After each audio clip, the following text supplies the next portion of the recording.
इनकी है इतनी औकात कि सनातन धर्म का नाश कर देंगे। कल के आए हुए बच्चे हिंदुत्व को खत्म करने के लिए मुगल भी आए थे, आके चले गए, अंग्रेज भी आए, वो भी आके चले गए। जब इनके बाप दादा सनातन धर्म का कुछ नहीं बिगाड़ पाए तो ये कल के आए हुए सनातन धर्म को उखाड़ के फेंकेंगे। लेकिन हमारी गलती है भाई साहब, हम हिंदुओं की गलती है, 100 करोड़ हिंदुओं की, जो इतना बड़ा बयान हम चुपचाप बैठ के सुन रहे हैं।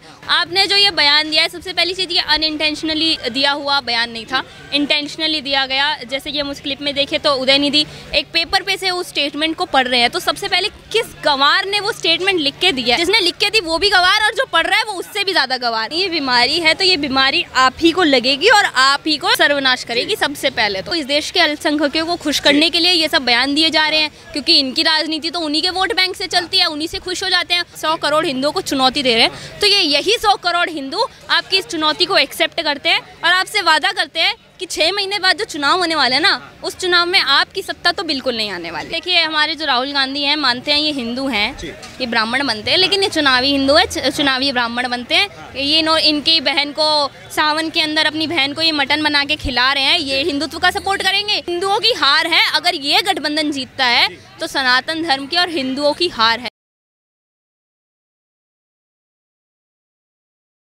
नमस्कार, स्वागत है आप सभी का पॉलिटिकल दर्पण में। मैं प्रवेश नौनी मौजूद हूँ इस समय दिल्ली के कनॉट प्लेस में। जी हाँ, तमिलनाडु के मुख्यमंत्री एम के स्टालिन के बेटे हैं उदयनिधि स्टालिन, जिन्होंने हाल ही में एक ऐसा विवादित बयान दिया जिसकी वजह से राजनीति में काफ़ी गर्मी पैदा हो गई है। तो आइए इसी मामले में हम बात करेंगे। हमारे साथ एक लड़की मौजूद है जिनसे हम इस मामले में जानेंगे कि वो इस पूरे मुद्दे को लेकर के क्या सोचती हैं। तो क्या नाम हुआ मैम आपका? मेघा। मेघा जी, जानना चाहूँगा जिस प्रकार का बयान जो है उदयनिधि स्टालिन जी ने अभी हाल ही में दिया है, कह रहे हैं कि हिंदू धर्म जो है उसको ख़त्म कर देना चाहिए, ये एक बीमारी है, कैसे देख रहे हैं इस पूरे मुद्दे को?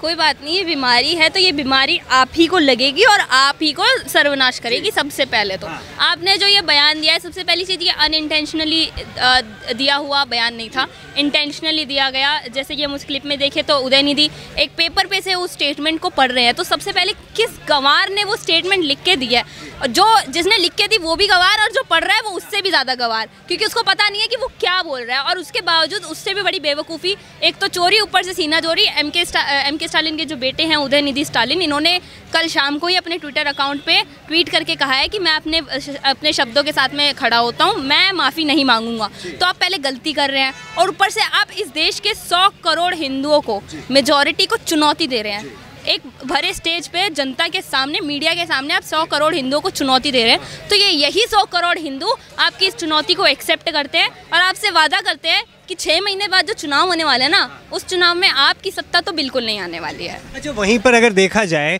तो ये जो बयान दिया गया है, इसको बीजेपी कह रही है कि ये हिंदू नरसंहार के तौर पर इसको लिया जाएगा। क्या आपको लगता है कि इसमें को हिंदू नरसंहार का रूप देना चाहिए, कि जिस प्रकार का उन्होंने बयान दिया कि हिंदुत्व को ख़त्म कर देना चाहिए? बिल्कुल, देखिए पहली चीज़ तो सनातन धर्म को और हिंदुत्व को ख़त्म करने के लिए मुगल भी आए थे, आके चले गए, अंग्रेज भी आए, वो भी आके चले गए। जब इनके बाप दादा सनातन धर्म का कुछ नहीं बिगाड़ पाए तो ये कल के आए हुए सनातन धर्म को उखाड़ के फेंकेंगे।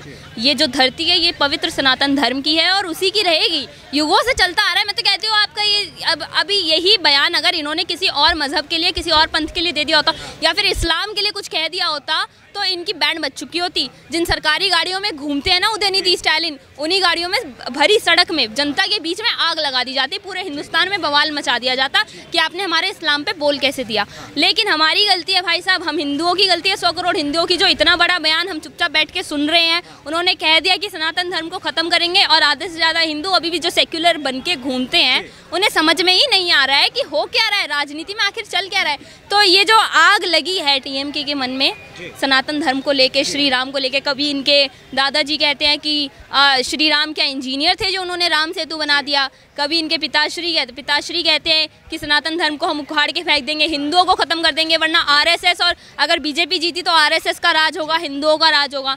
तो कोई बात नहीं, आरएसएस, विश्व हिंदू परिषद, सनातन धर्म, श्री राम, इन सब के नाम से जो आग लगती है ना इनके टीएमके वालों में, जो ये हमारे एम के स्टालिन और इनके बेटे में जो आग लगी है ना, इसी आग ने लंका जलाई थी और यही आग इनकी सत्ता भी जला चुकी है, अभी जला चुकी है। चुनाव के पहले ही इन्होंने अपना घर था ना उसमें खुद ही आग लगा दिया इन्होंने। अच्छा, आपने चुनाव की अगर बात करी तो देखा जा रहा है जिस प्रकार से पहले भी ऐसे बयान आए थे, सपा के नेता हैं स्वामी प्रसाद मौर्य, उन्होंने भी ये बोला था कि हिंदुत्व जो है उसको वो एक क्या बोलते हैं, धोखा है, एक पाखंड है। और ऐसे ही एक बयान जो है उदयनिधि स्टालिन जी ने भी दिया है हाल ही में। तो ये जो है तमाम विपक्ष जो है हाल ही में गठबंधन के ही एक सूत्र के ही मतलब वो लोग हैं ये लोग। तो क्या वजह है कि ये लोग इस तरीके के बयान दे रहे हैं? क्या ये पूरा महागठबंधन ही सनातन विरोधी नजर आ रहा है? बिल्कुल, ये सनातन विरोधी है। एक पर्टिकुलर माइनॉरिटी को, इस देश के अल्पसंख्यकों को खुश करने के लिए ये सब बयान दिए जा रहे हैं, क्योंकि इनकी राजनीति तो उन्हीं के वोट बैंक से चलती है, उन्हीं से खुश हो जाते हैं। अब उनको खुश करेंगे तभी तो वो लोग वोट देंगे ना। लेकिन ये लोग भूल गए हैं कि पूरे देश में अगर आपको सेंट्रल पे अपनी गवर्नमेंट बनानी है तो आपको हिंदुओं का साथ, आपको ज़रूरत पड़ेगी हिंदुओं के साथ की। और अभी भी जो हिंदू बेवकूफ़ बन के बैठे हुए हैं इतने बड़े बड़े बयानों के बाद में भी, जो देख नहीं रहे हैं, तो आपकी गलती है। इनका काम है, ये सनातन का विरोध करेंगे, लेकिन अब जनता को देखना है कि आपको किसका साथ देना है। अभी कुछ दिन पहले एक बयान आया था जिसमें कहा गया था कि अगर बीजेपी जीतती है तो जनता जीत जाएगी, लेकिन अगर ये गठबंधन जीतता है तो हिंदुत्व और सनातन हार जाएगा। क्योंकि इनके मन की जो शंका है, इनके मन की जो अब बात है, वो सबके सामने, जनता के सामने धीरे धीरे आ ही रही है। ये जितना ही अपना ढोंगी चेहरा लेके घूम ले, लेकिन एक बार को आपके मुंह से सच निकल ही जाता है। और वो सच MK स्टालिन के मुंह से भी निकल गया, और ये जो हमारा घमंडिया ठगबंधन है इसके मुंह से भी निकल ही रहा है। वो सच सामने आ रहा है कि ये सनातन धर्म के प्रति इनकी कितनी आस्था है, कितना ये सनातन धर्म को मानते हैं, कितना सपोर्ट करते हैं हिंदुओं को, सब सामने आ रहा है। अच्छा, वहीं पे बीजेपी के नेता है सुधांशु त्रिवेदी जी, वो कह रहे हैं कि जो तमाम विपक्ष है वो जो है वो चाहता है कि समूल सर्वनाश कर दिया जाए सनातन धर्म का। तो क्या आपको लगता है कि सुधांशु त्रिवेदी जी की बात में कुछ सत्य है? बिल्कुल सत्य है। जैसे उन्होंने बताया कि जो वहाँ मीटिंग चल रही थी, उदयनिधि स्टालिन की जो मीटिंग थी, उस मीटिंग का नाम ये था इरेडिकेशन ऑफ सनातन धर्म, सनातन धर्म का समूल नाश। इनकी है इतनी औकात कि सनातन धर्म का नाश कर देंगे। कल के आए हुए बच्चे ये सनातन धर्म को मिटाएंगे। सनातन धर्म को युगों पहले जो स्थापित किया गया, स्वयं भगवान के द्वारा जो धर्म स्थापित किया गया, आप उसको समाप्त करने की बात करते हैं। आप कल के आए हुए 3-4 साल बाद आपके पिताजी उसी स्वर्गवास को चले जाएंगे, आप भी चले जाएंगे, आपके बच्चे आएंगे वो भी चले जाएंगे, लेकिन सनातन धर्म को कोई नहीं मिटा पाएगा। सनातन धर्म था, है और हमेशा रहेगा। जो ये कल के आए हुए जितने भी मजहब, पंथ वगैरह हैं, हाँ हो सकता है इनका इरेडिकेशन हो, इनके ऊपर मीटिंग बिठाइए ना आप, इनके इरेडिकेशन की बात कीजिए। ये तो कन्वर्टेड है ना ऑलरेडी, तो इनकी घर वापसी करवाने की बात कीजिए ना आप। क्यों? जो ऑलरेडी एक धर्म है, एक ही तो धर्म है सनातन धर्म, और आप उसके भी विरोध में खड़े हुए हैं, तो आप अपनी लंका में खुद आग लगा रहे हैं। हनुमान जी को आने की आवश्यकता नहीं है आपकी लंका जलाने की। राहुल गांधी जी कह रहे थे कि हम नफरत के बाजारों में मोहब्बत की दुकानें खोलेंगे। वहीं दूसरी तरफ DMK पार्टी के साथ जो है कांग्रेस का अलायंस है महागठबंधन के अंदर।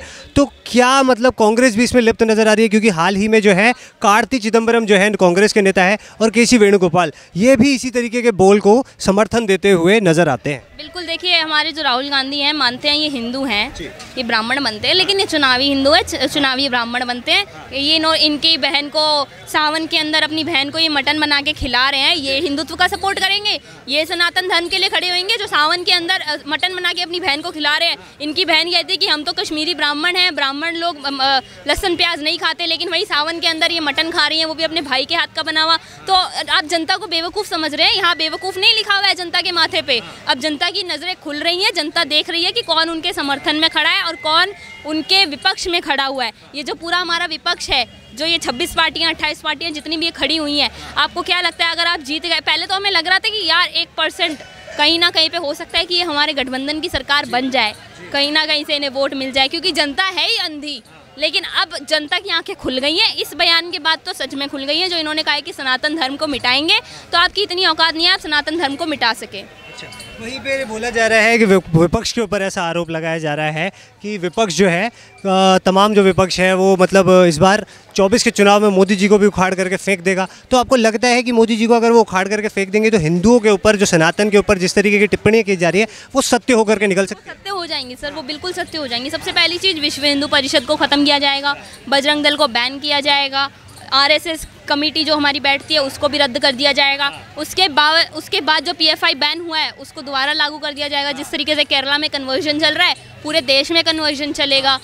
जो हम लोग का सपना है कि हाँ भाई एक बार अखंड हिंदू राष्ट्र देख ले, वो सपना ही रह जाएगा सर, इस्लामिक राष्ट्र बन जाएगा फिर ये। और कुछ नहीं, क्योंकि हमारा जो विपक्ष है वो माइनॉरिटी को ही तो खुश कर रहा है, एक पर्टिकुलर कम्युनिटी को खुश करने के लिए तो ऐसे बयान दे रहा है, तो उन्हीं को खुश करने के लिए वो इस देश को इस्लामिक राष्ट्र भी बना देगा। तो और कुछ नहीं, हिंदुओं की हार है। अगर ये गठबंधन जीतता है तो सनातन धर्म की और हिंदुओं की हार है। अच्छा, क्या कारण है कि विपक्ष जो है लगातार इसी तरीके के बयानबाजी करता है, हमेशा सनातन विरोधी बोलता है? क्या इस तरीके के बोल करके क्या वो 24 के जो लोकसभा के चुनाव आने वाले हैं उसमें कोई बढ़त हासिल कर पाएगा? बिल्कुल नहीं, हमें तो लग रहा था कि चलो 40-50 सीट तो मिल जाएंगी, अब तो 4-5 भी मिल जाएं इनको, वो भी बहुत बड़ी बात होगी, क्योंकि जैसी बयानबाजी ये कर रहे हैं, ये धर्म को इस तरीके से टारगेट बना रहे हैं। सबसे पहले जाके राजस्थान में तो देख लीजिए वहाँ क्या हो रहा है, आप जाके अपने बिहार में देख लीजिए वहाँ क्या हो रहा है। अपनी चादर फटी पड़ी है लेकिन फिर भी धर्म को टारगेट करना है इन्हें। एक धर्म है उसको भी इस तरीके से टारगेट किए जाओगे तो आपको अगर लगता है कि उस धर्म की तरफ से आपको सपोर्ट मिल जाएगा तो उस धर्म के लोग बेवकूफ़ नहीं है जो आपको सपोर्ट करते ही रहेंगे। ये भी कहते हैं कि सेक्युलर देश है, फिर उसके बाद जो है तमाम जो इस तरीके के नेता पद पर जो बैठे हुए लोग हैं वो इस तरीके के बयान देते हैं। क्या ये राजनीति का स्तर गिरता हुआ नजर आ रहा है जो खामखा धर्म को? राजनीति का स्तर नहीं, इंसानियत का स्तर भी गिर चुका है। इतने गिरे हुए लोग जो एक धर्म को टारगेट किए जा रहे हैं, आपकी हिम्मत कैसे हो गई? उसके बावजूद आप माफ़ी भी नहीं मांग रहे हैं जनता से। मुझे तो समझ नहीं आ रहा, साउथ इंडियन लोग जैसे कि होते हैं, जहाँ तक मैंने देखा है साउथ इंडियंस कल्चर को बहुत मानते हैं, धर्म को बहुत मानते हैं। हर छोटी छोटी चीज़ पे पूजा करना, हर छोटी छोटी कोई त्यौहार आया, कोई भी हर दूसरे तीसरे दिन तो साउथ इंडियंस में त्यौहार मनाया जाता है। अभी ओनम गया, उसके बावजूद भी अगर साउथ इंडियंस MK स्टालिन और उनके बेटे का ये विवादित बयान बर्दाश्त करके बैठे हैं तो मुझे समझ में नहीं आ रहा है। ऐसे ही अभी कुछ टाइम पहले भी कहा था तमिलनाडु के ही एक राज्य में कि मुस्लिम्स मेजॉरिटी में आ गए थे तो कहा कि मंदिरों में पूजा नहीं होगी क्योंकि मुस्लिम्स की भावना हर्ट होती है। वो तो शुक्र हो, और ये ही चीज़ हमारे DMK ने एक्सेप्ट भी करी थी कि ठीक है मंदिरों में पूजा नहीं होगी। वो तो मद्रास कोर्ट ने बोला कि ये क्या बेवकूफ़ों वाला सवाल है, अगर आप मेजॉरिटी में आ गए तो मंदिर में पूजा नहीं होगी। साउथ इंडिया के अंदर इतने मंदिर हैं, मोस्टली सारे मंदिर साउथ इंडिया में ही हैं, तो उसके बावजूद अगर आप ये कहते हैं कि मंदिरों में पूजा नहीं होगी क्योंकि सिर्फ इसलिए कि एक एरिया के अंदर अल्पसंख्यक मेजॉरिटी में आ गए हैं तो और DMK सपोर्ट भी कर रही है, तो इनकी राजनीति जो है वो सबके सामने आ रही है। अब तक पूरा तमिलनाडु देख रहा था, अब पूरा हिंदुस्तान भी देख रहा है इनकी जो राजनीति चल रही है, घटिया राजनीति मैं इसे कहूँगी। धर्म का इस्तेमाल करके जो ये अपनी राजनीति खेल रहे हैं, कोई बात नहीं, खेलिए, आपकी लंका में आप खुद आग लगा रहे हैं, हनुमान जी को आने की आवश्यकता नहीं है। बहुत बहुत धन्यवाद मैम आपको।